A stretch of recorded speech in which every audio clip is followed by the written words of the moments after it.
There now follows a public service cooking announcement from Willem Dafoe.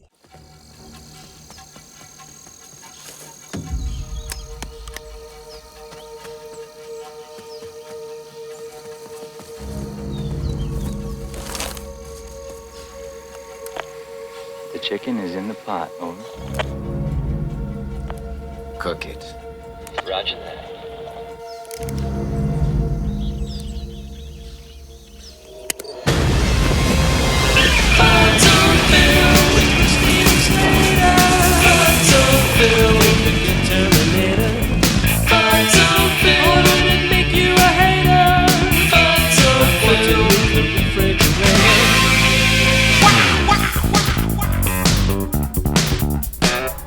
Hey everybody, it's time for another FudsOnFilm.com podcast. I am Craig Eastman, and with me tonight, Drew Tavendale. Scott Morris won't be joining us tonight because reason. He's got far more important stuff on than talking to you, or to I, or to Drew. And frankly, who can blame him? Because what a bunch of scoundrels we all are. Tonight, for no good reason other than we felt like it, we are going to be talking about the Jack Ryan movies. So without further ado, I suppose we should probably crack on. Bit of a potted history on celluloid and a recent attempt to reboot the franchise. Jack Ryan, the creation of Tom Clancy, has so far been the subject of no less than 5 celluloid ventures, coming in at something like, am I correct in saying, the 84th most lucrative film franchise to date? So not the top of the tree, but the fact that you've looked that up at all is only slightly less baffling than that somebody would create that list in the first place. But okay. Absolutely. You're just going to have to take my word for it. I've pulled that figure from completely off the top of my head. It's somewhere between 80th and 90th something. I don't know. I assume that was sourced from the never wrong Wikipedia. No. From the even less ever wrong IMDb trivia, probably. And we all know the veracity of that. So I guess, we all probably know the Jack Ryan movies, right? Or at least most people will be familiar with them in passing. But I'm not even sure they wouldn't even know that name. Some people, but I think Hunt for Red October, you'd mentioned people did vaguely know what you're aware of. It's certainly not an obscure thing by any means. No, absolutely. So I guess, okay, so you've name-checked the first entry in the series, 1990's Hunt for Red October. So probably worthwhile kicking off with that first then. Submarine movie is probably the answer you'd get from most people. A couple of people I've asked actually haven't been aware of the fact it was a Jack Ryan movie. And there's probably a couple of reasons for that, but directed by John McTiernan, straight off the back of Die Hard, bringing along with him director of photography Jan de Bont. And watching the film again now, for the first time since probably it first came out, the thing that struck me immediately was quite how similar in terms of appearance to 1988's Die Hard. How can I forget what year Die Hard was? It must have been 1988. Yeah, thank God for that. Sorry. Okay, now I'm thinking myself. I would have had to have punished myself if that was... 1988, yes, we're both right. We can allow ourselves to live. Excellent. So coming straight off the success of Die Hard, McTiernan was handed this project. And for my money, actually, right off the bat, I'm just going to say that this is probably, by some margin, my favourite entry in the franchise. Oh yeah, I'd have to agree with that, absolutely. Now, unlike you, I am not unfamiliar with it since it came out because I watch it all of the time. Well, bit of an exaggeration, but I do have a bit of a thing for submarine movies, and this is far and away my favourite. And okay, I've actually found that I just found this endlessly watchable. It's it's just like a really good thriller with, it's got a quality director who, having come off the back of Die Hard, as you say, at the top of his game, really. You've got very, very dependable cast. Sean Connery, who's Lithuanianist because people keep casting Sean Connery with accents he has probably never even heard of. But I think that at the time and ever since, that's one of the things this movie's most remembered for, is that so many people seem to be hung up on Sean Connery's accent. It became something of a joke, and I actually find that a little bit unfair, to be honest with you, because I think in a movie where very few people are actually trying to put on Russian accents, I expected it from memory and from other people's poking fun at it. I really expected it to detract more from this recent viewing of the movie, and actually I found that it didn't at all. I didn't feel it was particularly out of place. Well, see, even then, to be honest, I don't know if it's just because he can't do them, or I'm sort of more used to his relaxing. I can always hear that underneath. I mentioned his accent, but it's not like he actually really puts one on in this. No. It must have been like the fourth or fifth time I watched The Untouchables to really notice that, oh, he's actually trying an Irish accent in that, is he? Because people told me that I'd never noticed because you couldn't tell. Yeah. And I think The Hunt for Red October was a bit the same there. And yeah, not that many people, as you say, are putting on an accent here. There's Peter Firth at the start, who also gives a go speaking a bit of Russian. Sam for a Neill, short while. Sam Neill, and for the main cast, that's about it. It's like Tim Curry's basically being English in it. Yeah, I sat there watching this and I thought I made the mistake of sitting trying to take notes, and I got so far before I realised that I'm actually enjoying the film far too much to spend time taking notes. But, and I'll probably need to bleep this, but the first note I've made here, if I look at it, is fucking hell, Tim Curry is in this, which I don't remember at all, and he's not in some sort of camp role or some sort of scenery chewing overblown. It's one of the few sort of kind of straight, toned down performances I've seen from him. Yeah, I mean, it's not a particularly remarkable performance, but it's entirely competent and quite. Well, not to say that Tim Curry's incompetent, but yeah, it's quite straight for him. Yeah, I feel like it's fair to say that his more memorable performances have been when he's bordered on the sort of histrionic. That seems to be his stock in trade, and it was actually quite a surprise to see him pop up here because I had no recollection of him being in it. And that's probably to his credit, because if it had been some sort of overblown performance, then I surely would have remembered. And here he is, just a kind of functional, officer, sort of a reasonably high-ranking member of the crew who just sort of can't go, not to ruin anything, but knocks about performing his duties and keeps himself to himself for the most part. I'm not going to go out to spoil things deliberately, but if you've not seen a 25-year-old film and we're talking about it as a retrospective, let's not worry too much about spoiling anything, okay? So, besides the fact that Tim Curry is in this, playing, I think actually he's the ship's doctor, isn't he? He is the doctor, yeah. Yeah, he's the doctor, so there you go. I guess, yeah, being pleasantly surprised as I was about how well this film appears to have aged, I was genuinely taken aback, and I don't pay a great deal of heed to Metacritic scores because I generally tend to find that for any given value of Metacritic score, Metacritic is wrong. But that's the problem with taking an average. But yeah, I was actually quite surprised to see how fairly lowly ranked this was at around, I think, a score of about 58. 58 at the moment, yeah, which is that's wrong. Yeah, that really, and a lot of that, if you skip down the list, seems to be the fact that it's bottomed out by the Christian Science Monitor, scoring at 25. But even taking that into account, I feel like I guess a lot of these reviews were probably posted at the time, and I was actually surprised at how negative some of the reactions were. Yeah, there's also possibly too, I think it's quite well known that Tom Clancy's never been particularly happy about how things have been handled in adaptations of his work. Not that's a particularly unusual thing to hear from an author, but given Tom Clancy's a right-wing nut job, I'm going to just happily ignore him anyway. Well, it was. He popped his clogs, didn't he? Yeah, last year, the year before. Yeah, because fortunately, I think it's easy to think that any military-based film can be considered right-wing, but I think for the large part, his politics, and I've never actually read any of his books, so maybe they're not in there either, but his politics never certainly seem to be in his films that much. No, it has to be said that there's no sort of great right-wing agenda here. In fact, if anything, quite the opposite. It's especially the overwhelming message of this film is tolerance and understanding. Absolutely, which comes back in like The Sum of All Fears too, very much the same sort of thing there, which is very much a bit more sort of liberal and wet, really, compared to right-wing hawks or anything. Yeah, absolutely. But yeah, so you're saying this has got some low scores again, which I don't understand because it's no Citizen Kane, obviously, but it's an exceptionally competent action adventure thing, right?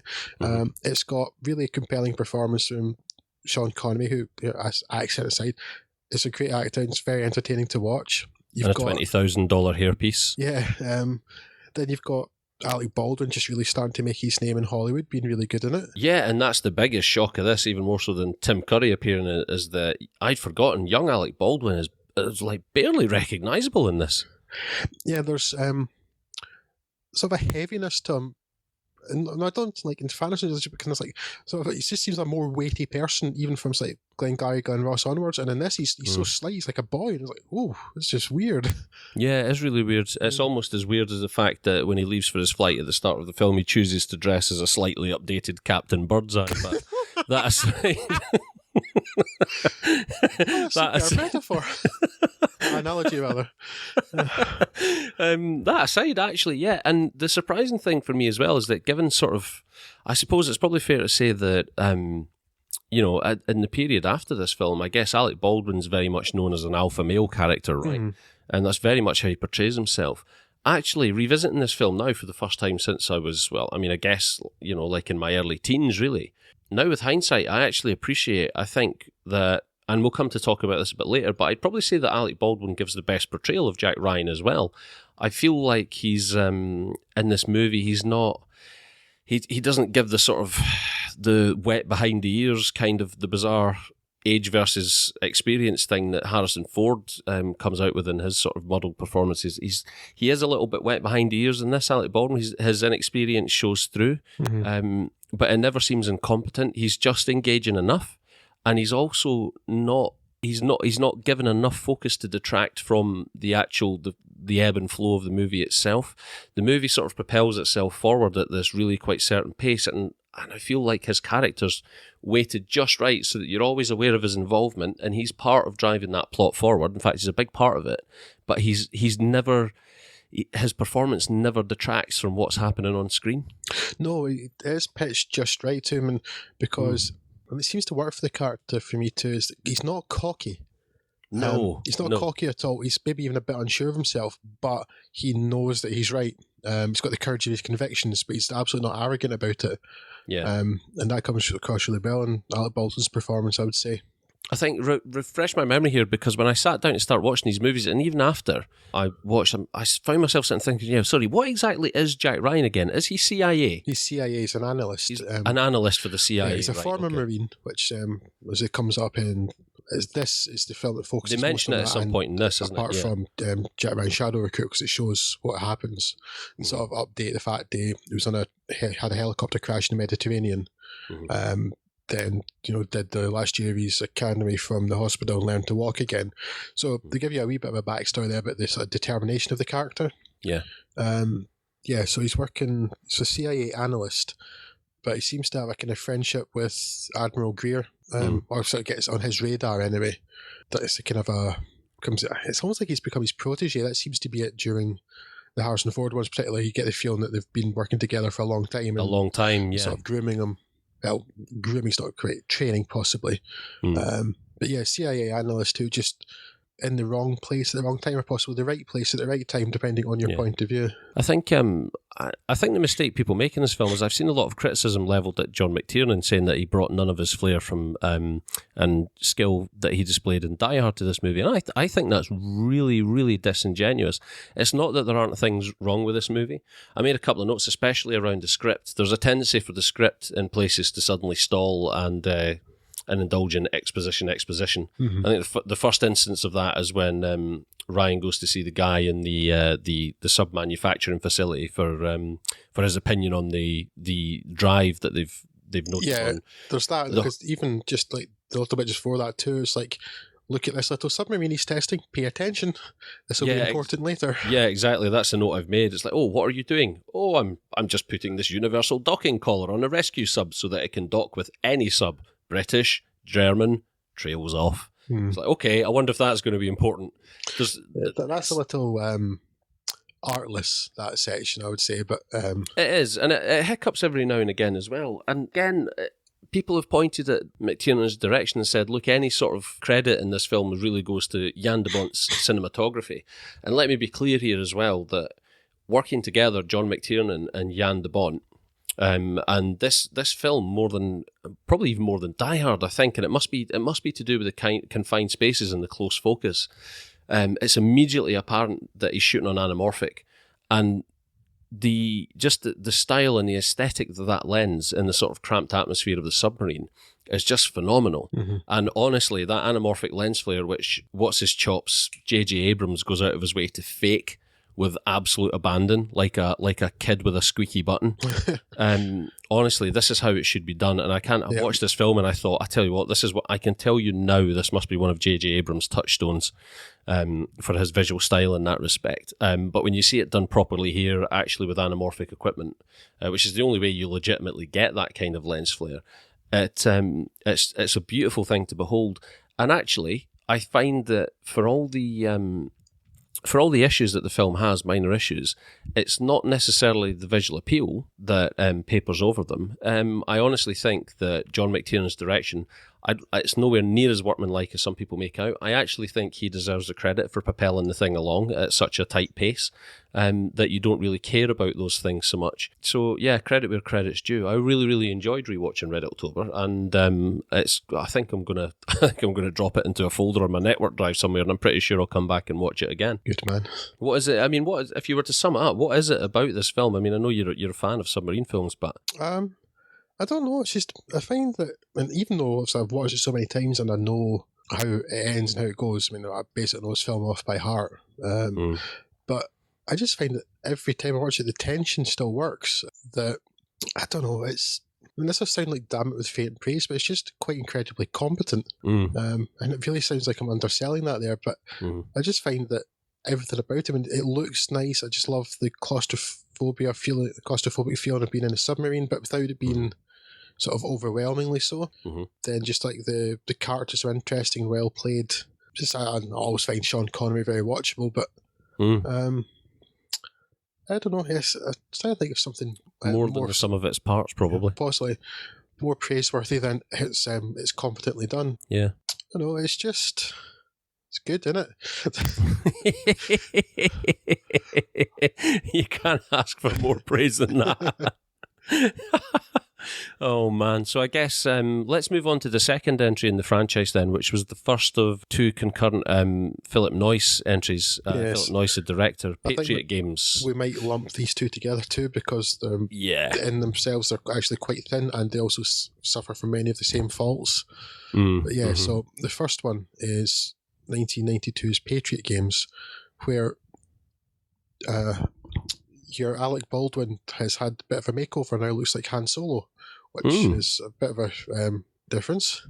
Now, this one is another film where accents actually come into it, and in a style more worthy of criticism this time. We're in Devil's Own territory here, aren't we? This is bad. And it's based on a Tom Clancy novel, but this seems like such an odd twist for the series to have taken, and it's just its second entry. When you're going from Cold War politics and what might be called espionage, trying to get into the submarine to look at it without the Russians ever finding out, and then suddenly you have Jack Ryan being involved with the IRA, or an offshoot of the IRA for reasons. Yeah. It's not that there's not potential in the story. I think it's just it very much falls foul of that typical sort of 80s, 90s Hollywood cack-handed attempt at approaching the problems in Northern Ireland, with none of the necessary sensitivity or the objectivity on either side. And yeah, you're in the same territory as Devil's Own, and to a lesser extent, because that almost played as an out-and-out comedy, Blown Away. But I'm thinking about that more in terms of the accents and the general sort of papering over of the bigger picture of what was actually happening. There was a terrible tendency for Hollywood to oversimplify what was happening in that country at the time.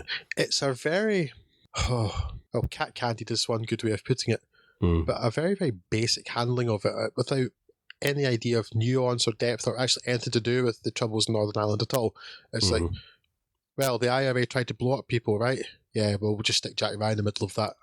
Yeah, okay. There must have been a reason for it. But so they do that, and then that's how the film begins with Jack Ryan saving a member of the royal family from being bombed by the IRA, kills Sean Bean's brother, and sounds like trouble. And then the whole IRA thing is more or less dropped because it's largely an irrelevance for the entirety of the rest of the film, and becomes a revenge story, and a deeply mundane one at that. Which begs the question, why bother with that setting and that setup anyway? Exactly. Yeah. Why touch something so And that's it. That seems hypocritical of me, because I've gone and pointed out the fact that, you know, the handling of that is so cack-handed. But honestly, I would almost rather they'd gone all in and tackled that subject, even if it was in a bad way, than just to this pointless setup. Yeah, that is basically all it is, because the rest of it's an irrelevance. It's there could be anybody and anything. It's just a case of, at that point, Sean Bean is looking for ways to kill Jack Ryan, and so possibly speaking to him in that accent would probably do it. He just needs you to speak to him on the phone for a while. I think I feel like Harrison Ford kind of never really fits into his character skin in this or Clear and Present Danger. No. I feel like he kind of bumbles through this film hand in hand with Philip Noyce. Like, the character of Jack Ryan in this movie is very much keeping pace with the director, and the pair of them are holding hands, tripping through a quagmire of just clumsy plotting and just, in some cases, like, risible dialogue. Yeah, the thing is too, Jack Ryan is repeatedly referred to as a Boy Scout, you know, because he's deeply honourable, which comes into even more in Clear and Present Danger. He's always going to do the right thing, and Harrison Ford absolutely can pull that off, right? He can do the integrity, but he plays it like the character, like he should be 15 years younger. Yeah, this is my problem with it, is that Harrison Ford, the sort of the wetness of the Jack Ryan character in this film is completely at odds with Ford's actual age. It's hard to, because even when he was filming this, I mean, Ford was, 50 or something like that? He would have been in his early 50s or something? Around that, yeah. It'd have to be. I'll let you do the math on that while I prattle on. But he kind of 50 exactly. Yeah, so it's hard to reconcile that a guy of that age who must have a certain level of experience actually appearing so wet around the ears. Alec Baldwin was probably pushing it, but he pulled it off, and it absolutely worked for Christopher Pine.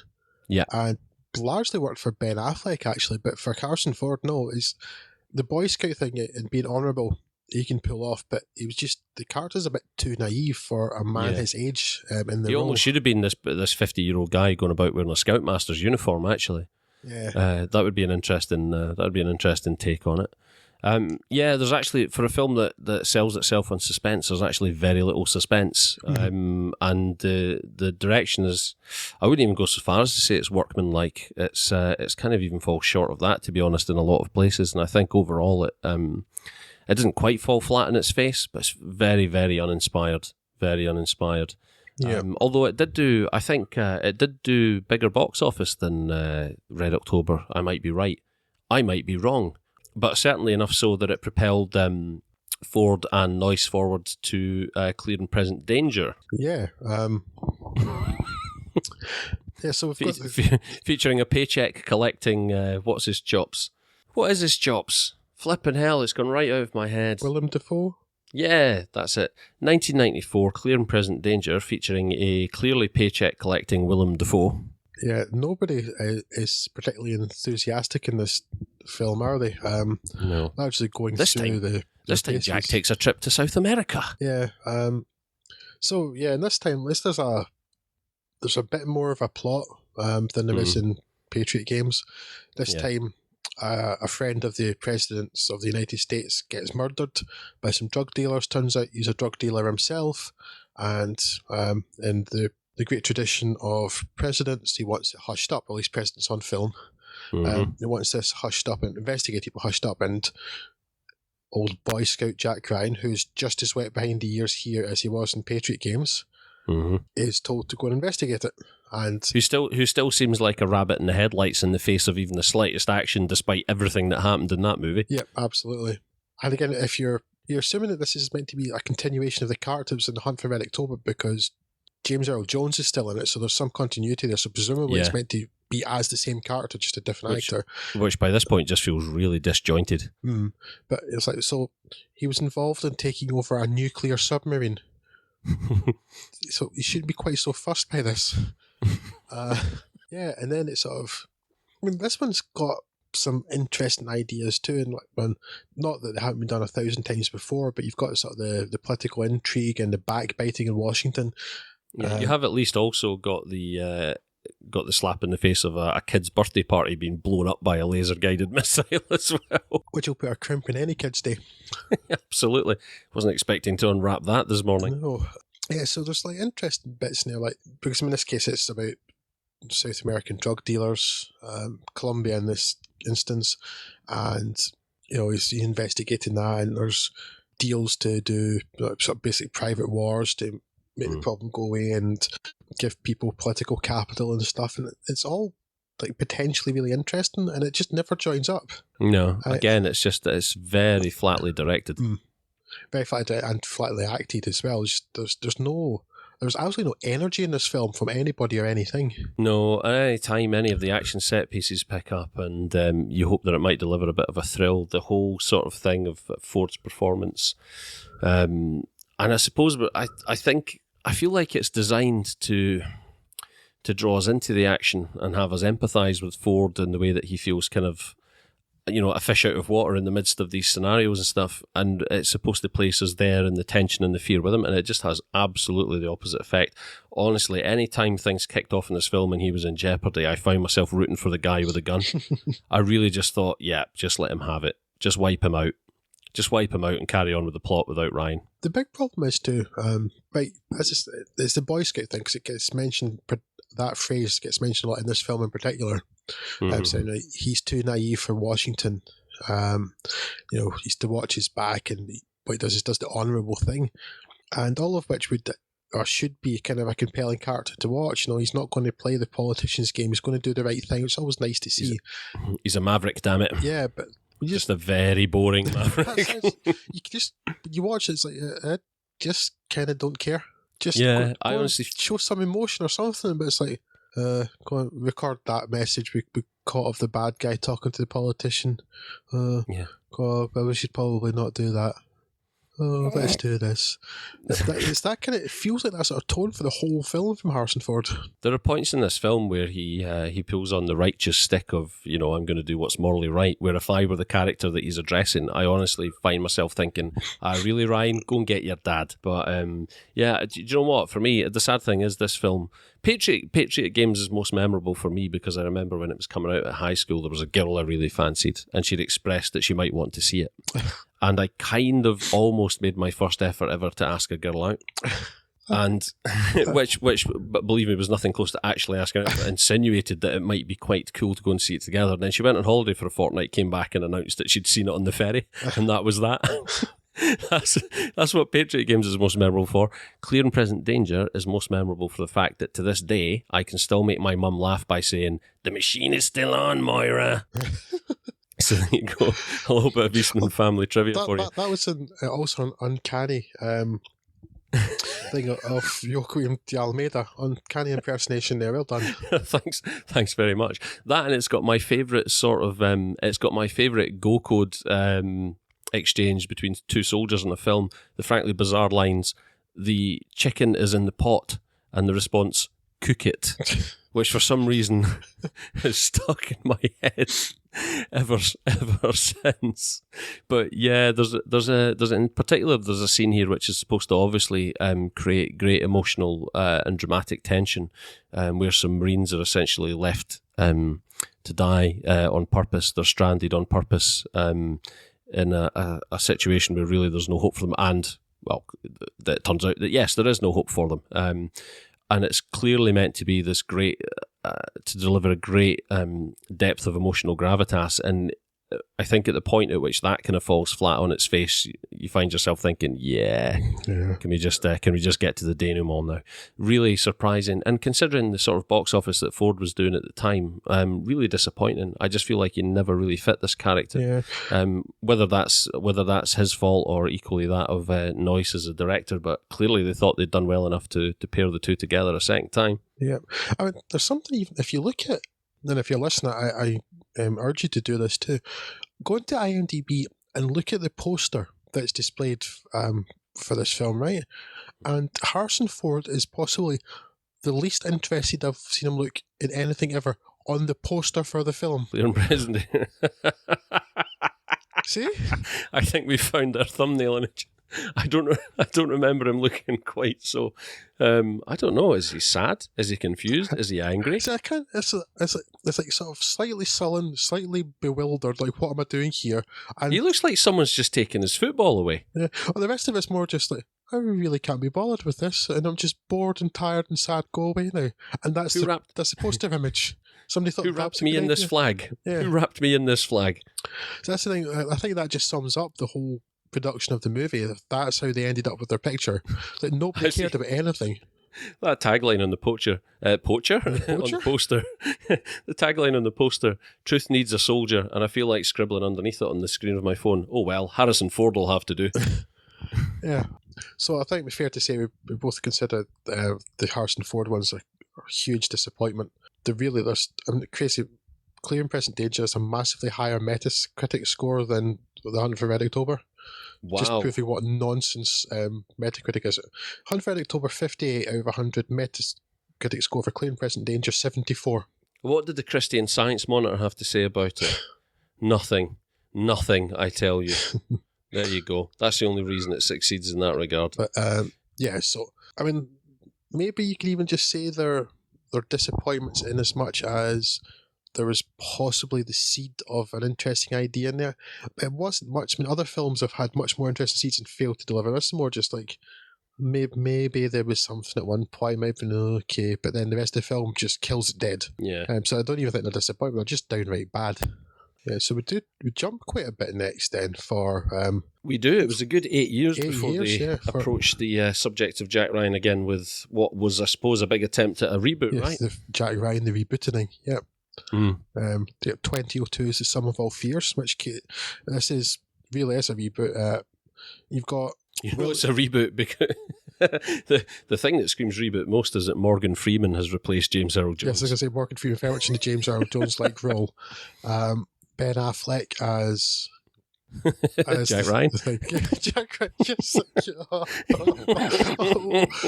It's just not been a good day all in all. I've been doing it all day, that sort of thing. Okay. Okay, but yeah, so Jack Ryan is a younger, again, wet behind the ears Jack Ryan. To be honest, actually, if you look at the series, he's never really got a chance to mature, the character. If Chris Pine's going to do another one next, we'll find out if he gets to do that. But he's a Peter Pan of CIA analysts. Yeah. So again, we've got your Jack Ryan is a CIA analyst, again, very low ranking, but who comes up with a novel theory about what's going on in the Kremlin. You know, his special subject is Kremlinology.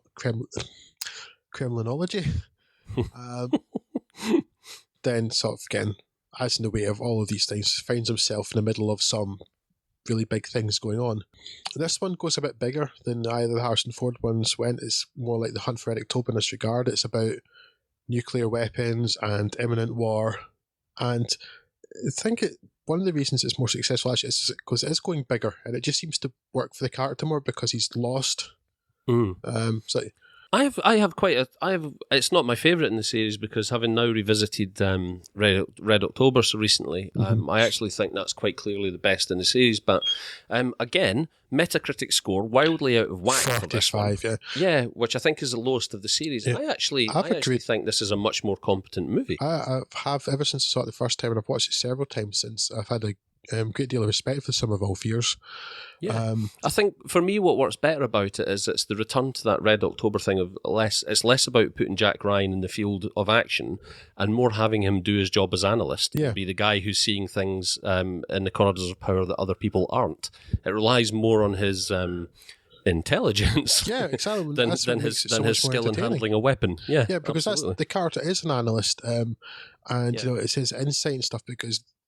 At the end of The Hunt for Red October, he's got that gunfight, but basically that's the only action he's involved in for the film. And that's just because he happens to be there at the end. And you know, Ben Affleck isn't involved in that at all. He's just sort of caught. Well, apart from the fight in the warehouse, with the assassin from the neo-Nazis that are plotting the whole thing. And that's it. But yeah, it's the character is more interesting not because he's an action hero, but because he's this analyst who can look at things that other people can't, and And again, we're back to the Red October thing of the stakes. The stakes essentially being World War. Yeah. It's a massive, massive game of geopolitical chess, in which he's just a very small but important piece. Yeah, I mean, it's absolutely that. It's what Phil Alden Robinson here has managed to same as John McTiernan did in The Hunt for Red October 2, is very, very effectively building tension that is completely absent in the Philip Noyce entries. And so, The Hunt for Red October, you've got the potential for war. The Russian Navy's almost on top of the US Navy.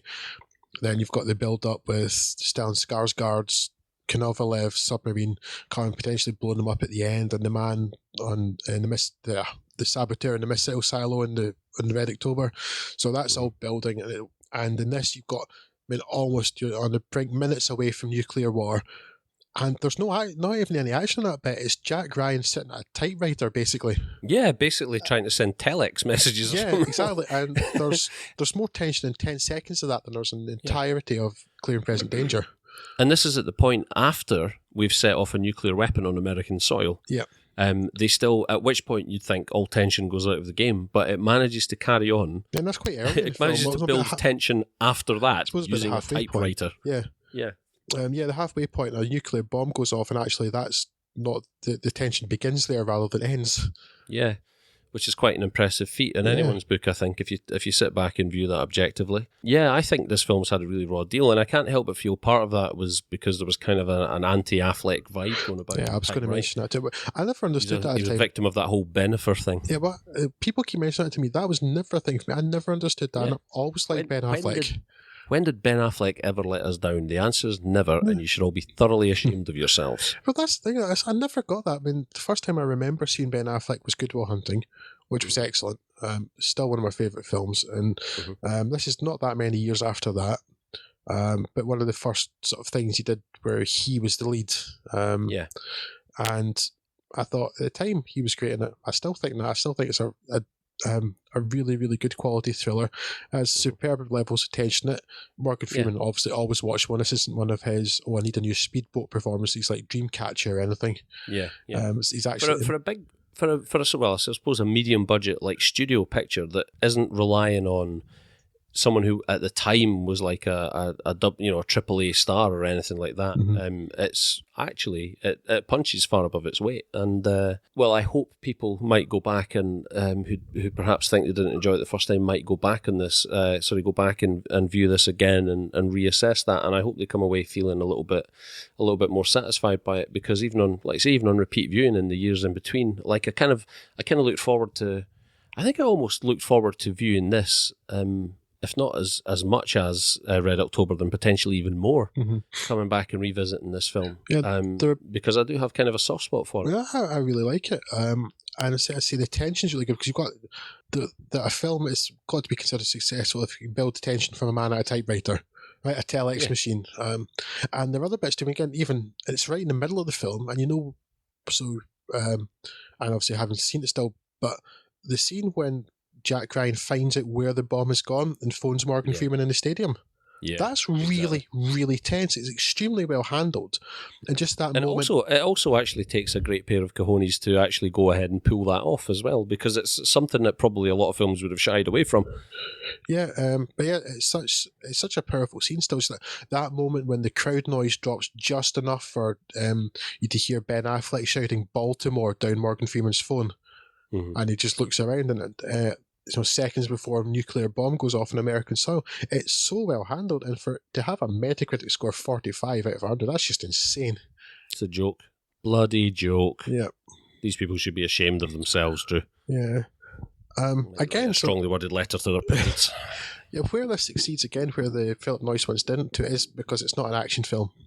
There's action in it, but it's not an action film. And again, some of the best bits, because Hunt for Red October had moments of humour too.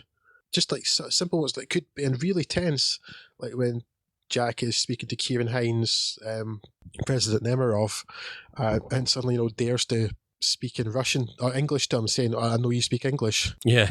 Actually, speaking in Russian, but telling me he knows he speaks English, and everybody just holds their breath for a minute. They're like, yeah, just moments like that of humour and tension, and it's so well handled. Yeah. And there's this wonderful sense throughout the film that actually the Russians might appreciate Jack Ryan, his competence in his work more than his own people do. No, really, really worth revisiting. I hope people go back and view this again. Although, obviously, whether or not it was a contractual thing or it wasn't deemed successful enough, I feel probably financially it wasn't successful enough to reinvite director and star back for the next instalment. Just last year, we had yet another reboot with Chris Pine in Jack they Ryan's obviously shoes. lost. Paramount must have just lost faith in the franchise or something, because it had gone from 2 years, 2 years, 2 years, 8 years, suddenly 12. They just completely abandoned the property at all, hoping people would forget some of Fears or something, despite the fact it's good. I don't know. But so 2014 last year, just saying Shadow Recruit then. With, I would say, curious choice of director, this one.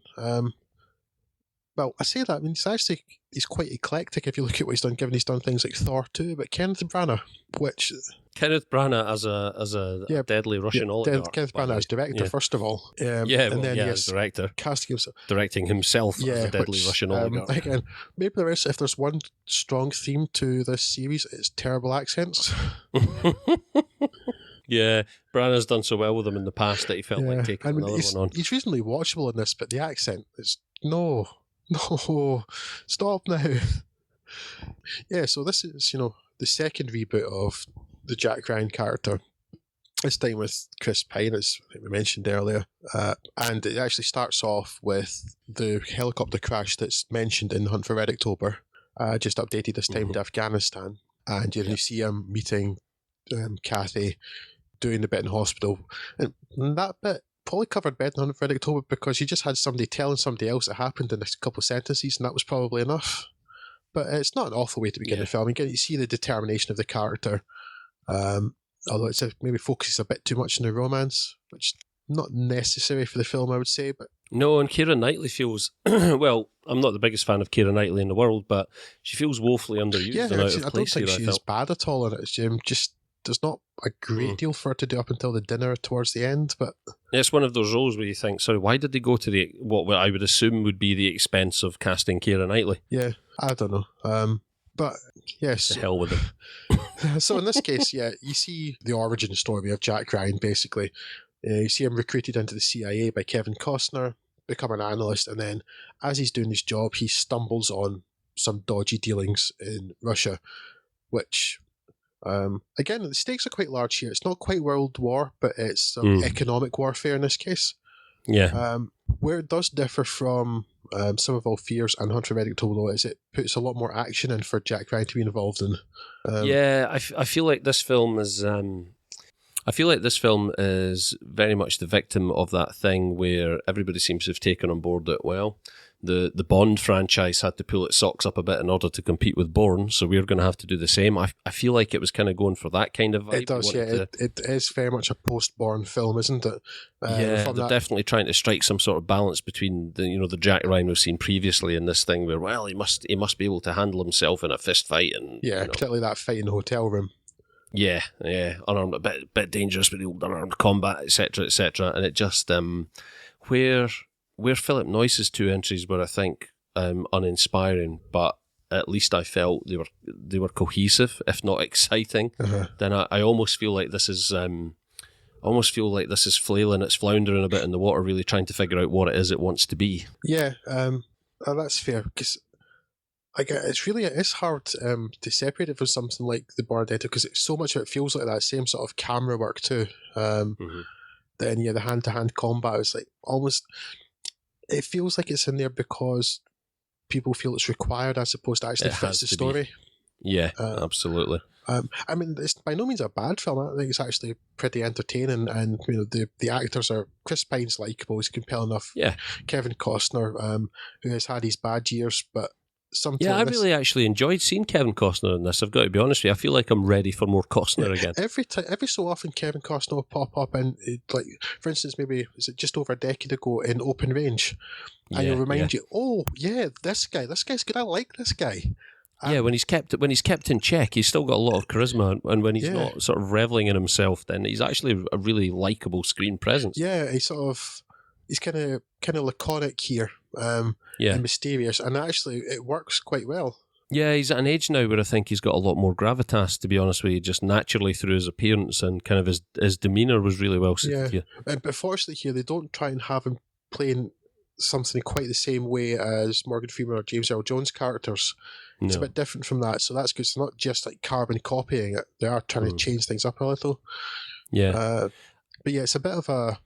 It's not quite sure its identity, this film, I think. And again, I keep saying this, but probably it is in this post-born world, because you've got the hand-to-hand combat, then you've got the car chase as well, and all the more interesting stuff is sort of the interaction between the characters, and them using these analyst skills again to see what's going on. Yeah, no, I think that's fair. I think for me, probably I remember liking this film at the time. Like you say, at the time I watched it, I remember thinking, yeah, this is kind of like, it's entertaining.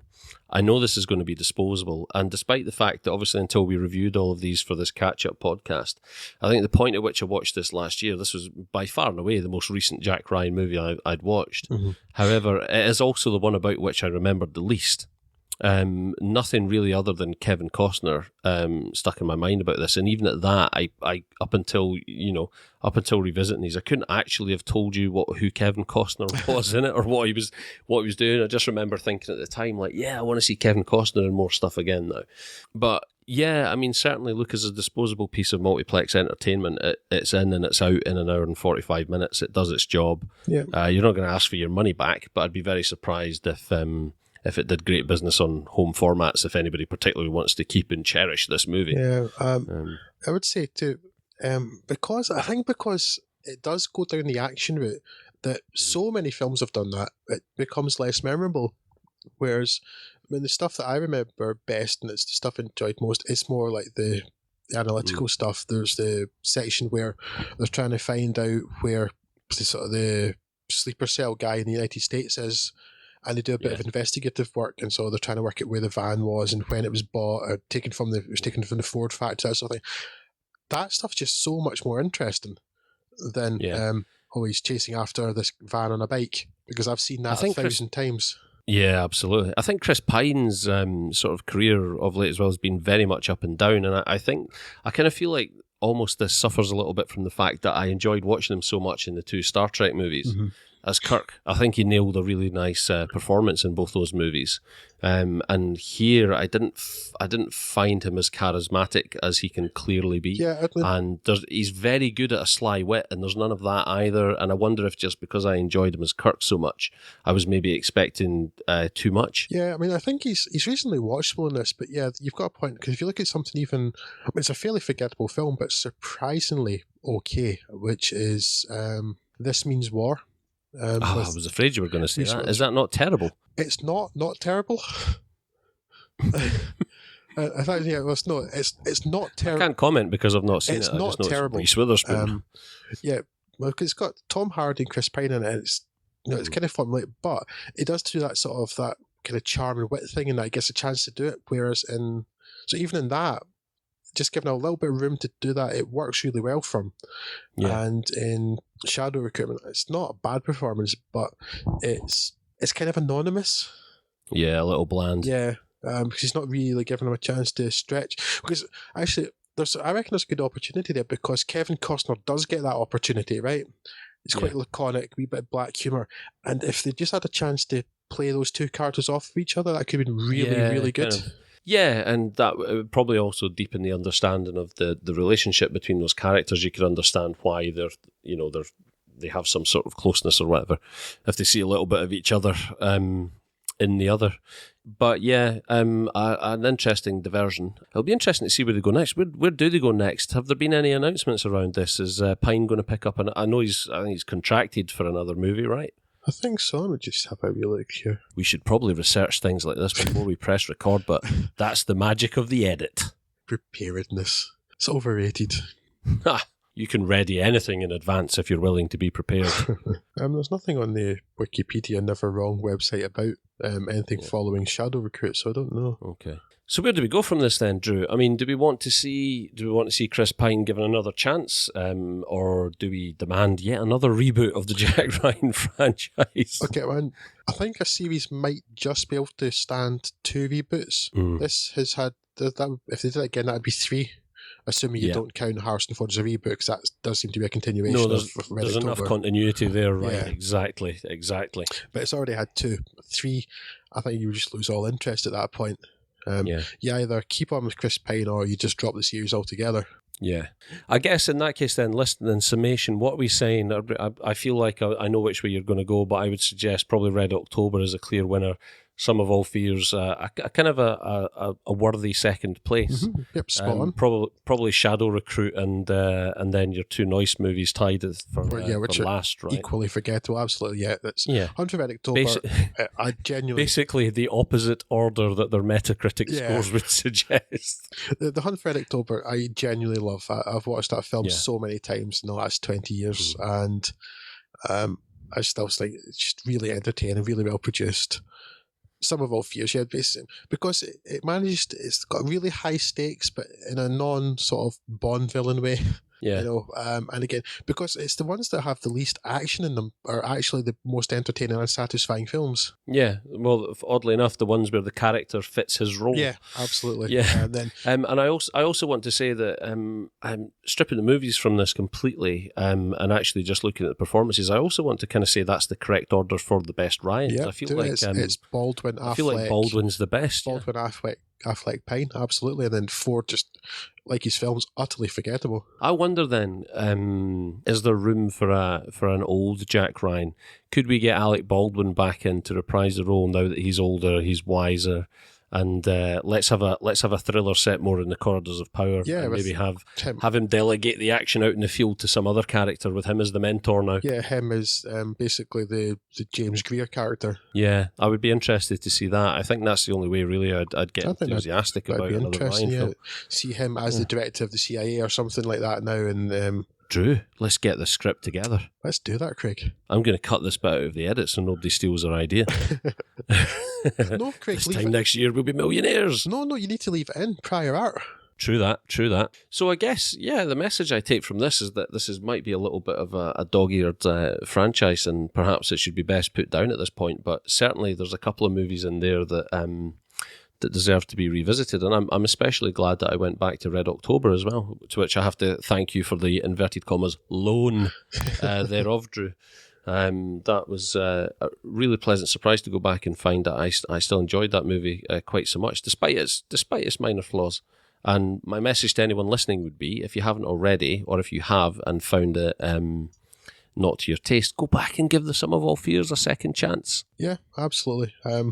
Again, if you've not, I think when we talked about this in our previous incarnation of our podcast, I think Scott and I were both of the opinion, Shadow Recruit, it's nothing spectacular, but it's a perfectly decent, thoroughly entertaining way to spend 100 minutes. Yeah, if it's on when it comes on telly, watch it. Yeah, again, probably not want to watch it again, but you watch it, enjoy it enough, even if you have to just put up with Kenneth Branagh's accent. Mm. But beyond that, yeah, The Sum of All Fears, genuinely good film, and Hunt for Red October, genuinely great film. I really do like them both. Actually, I mean, thinking about it now, possibly some bits of The Sum of All Fears are even better than Hunt for Red October, particularly the 2 bits I mentioned where it builds tension so much, the stadium and the telex room, or whatever it's actually called. Yeah, they're weirdly underregarded, which I do not understand. No. And I don't think the Philip Noyce ones are pilloried enough, quite frankly. No. Yeah, there you go. I'm glad we had time to talk about Jack, Drew. We will be back with you guys at some point in the very near future. In fact, some might say precisely 10 days from now, with another instalment of the podcast. But until then, thank you very much for listening. I was Craig and Drew was Drew. Adios. We'll speak to you again soon. Thank you very much.